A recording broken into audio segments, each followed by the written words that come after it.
رسول اعظم نے، آپ کے مصطفیٰ نے، اللہ کے رسول نے بدر کے میدان میں پتھر کیوں کھائے تھے؟ طائف کے میدان میں پتھر کیوں کھائے تھے؟ پیشانی پہ پتھر لگی، پورا یہاں سے خون بہا اور ایڑی تک پہنچ گیا خون۔ کس کا؟ کہ جس کے لیے ساری کائنات بنائی گئی۔ آسمان پر سورج اگا دیا گیا، ستاروں کی انجمن جس کے صدقے میں پیدا کی گئی، چاند کا جھومر جس کے لیے بنایا گیا، زمین کا بچھونا جس کے لیے بچھایا گیا، سمندر اور دریا کی طغیانیاں جس کی خیرات میں ملی ہیں، اس نبی کا خون پیشانی سے تلوے تک آئے، نالین میں جم جائے۔ ایک قطرہ خون کی قیمت اپنے رسول کے بارے میں کہہ رہا ہوں، ساری کائنات کی نعمت دولت اور حیثیت کو ایک پلے میں رکھو، اور پیارے مصطفیٰ کے قطرے خون کو، ایک قطرے خون کو ایک پلے میں رکھو، ساری کائنات تب کر ختم ہو جائے گی، اور ایک قطرے خون ایسا اچھالا مارے گا کہ اس کے اندر ساری کائنات سمٹ جائے گی۔ سبحان اللہ۔ اس نبی کا آپ نے کلمہ پڑھا ہے، یہ ان کے خون پاک کا تذکرہ ہے۔ پیارے مصطفیٰ کا خون کیوں گرا؟ پیارے مصطفیٰ نے پتھر کیوں کھائے؟ کیوں؟ ان کے لیے کون سی بڑی بات تھی؟ ان کے حصے میں، ان کے صدقے میں جنت بنی تھی، ان کے لیے جنت بنی تھی، کیوں آخر انہوں نے مصیبت اٹھائی؟ کیوں پیٹ پر پتھر باندھے ہیں مصطفیٰ نے؟ کیوں بدر کے میدان میں اترے مصطفیٰ؟ کیوں احد کے میدان میں اترے مصطفیٰ؟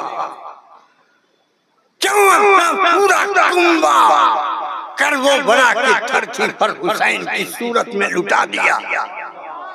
کیوں؟ وہ اس لیے کہ آپ کا ایمان سلامت رہے، آپ کو جنتی بنایا جا سکے، آپ کے دل میں ایمان کا چراغ روشن کیا جا سکے۔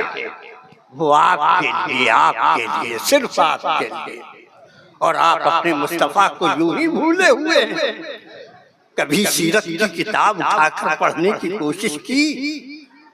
کہاں جائیے گا؟ کس سے پوچھئے گا؟ کون بتائے گا؟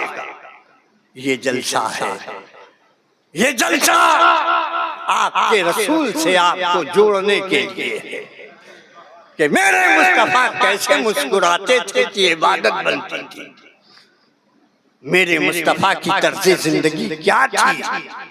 یہ علماء کرام بیٹھے ہوئے ہیں، یہی بتانے والے ہیں آپ کو۔ اگر آپ نے یہاں سے ذہن تیار کر لیا تو میں سمجھتا ہوں کہ ایک جلسہ 100 جلسے پر بھاری ہو سکتا ہے۔ آپ نے دیکھا نہیں کہ ایک اچھی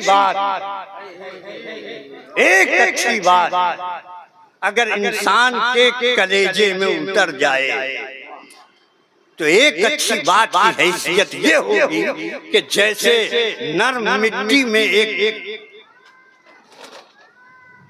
گندم یا گیہوں کا دانہ یا چاول کا دانہ بو دیا جائے اور وہ ایک دانہ درخت بن کے نکلے، 70 دانے ایک دانے سے پیدا ہو، اس کی نعمتیں ظاہر ہوں۔ ایک اچھی بات کی قیمت یہی ہے جو آپ کے دل میں گڑے اور ایک شجرہ محبت بن کر کے ابھر جائے، اور اس طرح سے آپ کی زندگی اور بندگی میں 4 چاند لگا دے۔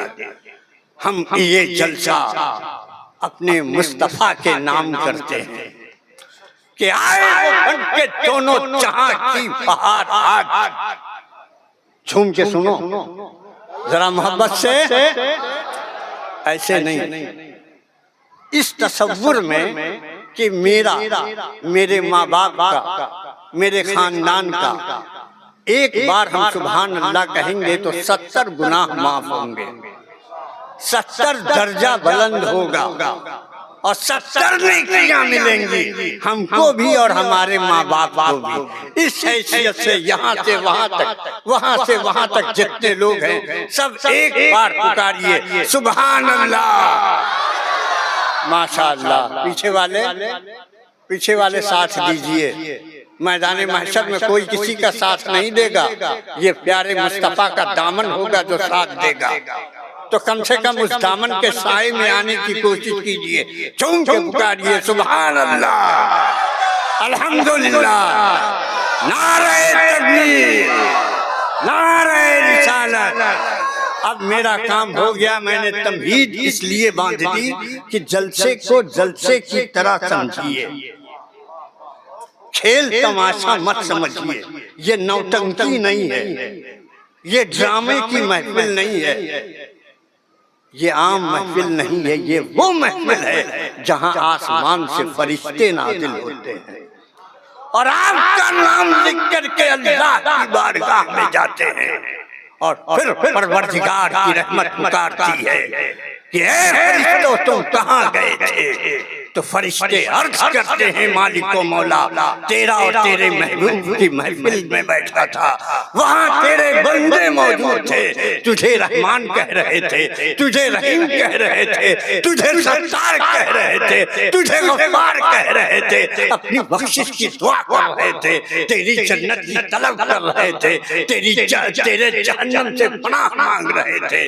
تو فرشتوں کو پروردگار گواہ بنا کر کہے گا اے فرشتوں تم گواہ رہنا، جو بھی اس محفل میں سچے دل کے ساتھ بیٹھا اور یہی نیت لے کر بیٹھا جو تم نے کہا، اس محفل کی برکت سے سارے لوگوں کے گناہ معاف کیے گئے اور سب کو جنت کا نذرانہ دیا گیا۔ تو یہ جنت والی محفل ہے اور جنت والی محفل میں جنتی بن کے بیٹھنا چاہیے۔ اب آج کا امتحان میں 4 مصروں سے لوں گا، میرا کام ختم۔ مجھے یہ حکم تھا کہ کم سے کم 15 منٹ ایسی گفتگو کر دیجئے تاکہ بچوں کے ذہن کو موڑا جا سکے۔ تو اب میں 4 مصرے آپ کی بارگاہ میں عرض کر رہا ہوں، ذرا دل لگا کے سنیے گا۔ بارگاہ ابھی میں 28 دنوں تک مدینہ شریف میں تھا، سبحان اللہ سبحان 28 اللہ۔ دنوں تک عمرہ شریف میں، رمضان شریف میں تھا۔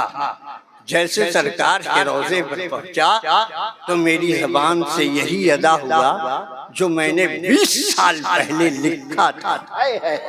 کیا بات ہے کہ بارگاہ سیدے کونوں مکان تک آ گئے، کیا بات ہے، بارگاہ سیدے کونوں مکان تک آ گئے۔ ارے ہم زمین کے رہنے والے آسمان تک آ گئے، ہم زمین کے رہنے والے آسمان تک آ گئے۔ بارگاہ یا رسول اللہ،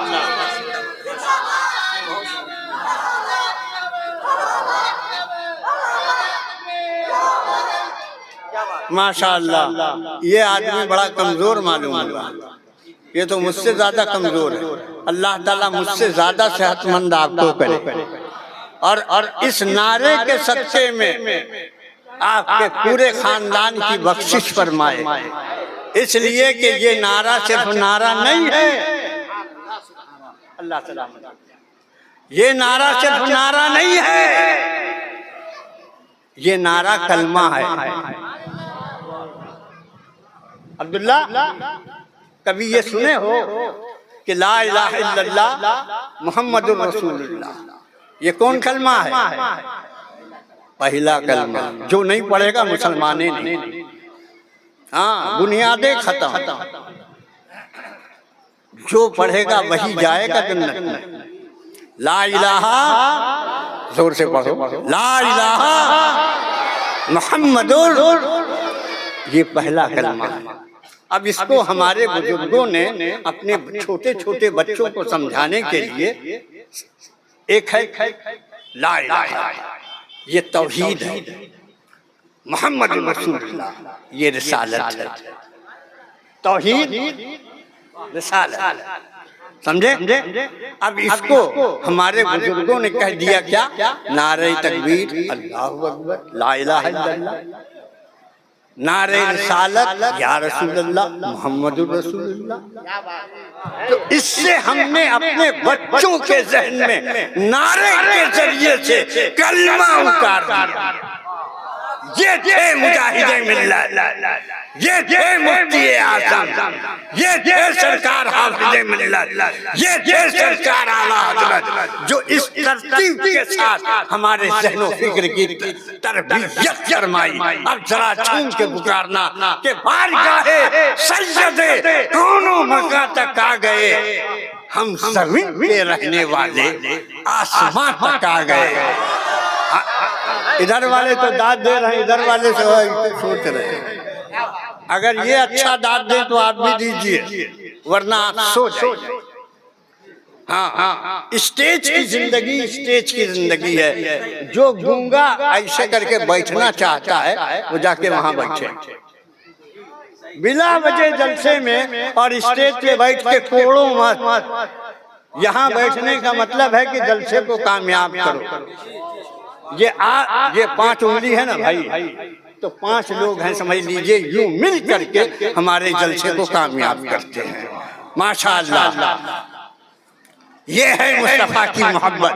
اللہ رب العزت اسی حیثیت سے آپ کے جلسے کو کامیاب کرے۔ اللہ سلامت، اللہ سلامت۔ بارگاہ سید کونوں مکہ تک آ گئے، ہم زمین کے رہنے والے آسمان تک آ گئے۔ اور زندگی میں نہیں سنا ہوگا، زندگی میں نہیں سنا ہوگا کہ بارگاہ سید کونوں مکہ تک آ گئے، ہم زمین کے رہنے والے۔ یہ سرکار کا روضہ سامنے ہے، یہ میں کھڑا ہوں اور یہ کہہ رہا ہوں، بارگاہ سید کونوں مکہ تک آ گئے، ہم زمین کے رہنے والے آسمان تک آ گئے۔ اور یہ میری معراج قسمت کا کرشمہ دیکھیے، یہ میری معراج قسمت کا کرشمہ دیکھیے، جو گیا تھا لامکاں اس کے مکہ تک آ گئے۔ نعرہ تکبیر، نعرہ رسالت، جو گیا، نعرہ رسالت، جو گیا تھا لامکاں اس کے مکہ تک آ گئے، بارگاہ سید کونوں مکہ تک آ گئے، ہم زمین کے رہنے والے آسمان تک آ گئے۔ دوستو، یہ تمہید محبت ہم نے اس حیثیت سے بیان کی کہ آج کے جلسے کا اصل مقصد آپ کی نگاہوں کے سامنے آ جائے۔ الحمدللہ آپ بڑے زندہ دل لوگ ہیں، آپ سادہ لوگ ہیں، محبت کرنے والے لوگ ہیں، ایماندار لوگ ہیں، اپنے رسول کو چاہتے ہیں اور دل و جان سے چاہتے ہیں۔ تو ان کی چاہت یہ ہے کہ آپ سب جنتی ہو جائیں، آپ سب جنت میں جائیں، مصطفیٰ کے ساتھ جائیں۔ اس کی حیثیت یہ ہوگی کہ جو مصطفیٰ نے کہا ہے اس کو حدیث کہتے ہیں، وہ حدیث عالموں کی زبان سے سنیں تاکہ مصطفیٰ کی زندگی سمجھ میں آئے۔ اس کے لیے میں بڑے محبت اور احترام و عقیدت کے ساتھ خطیب اہل سنت حضرت علامہ الیاس القادری صاحب قبلہ کی بارگاہ میں ملتمس ہوں کہ وہ تشریف لائیں اور اپنے نور بار گفتگو سے آپ حضرات کو سرفراز کریں۔ نعت سننا بہت اچھی بات ہے، نعت سننا عبادت ہے، ایک ایک مصرے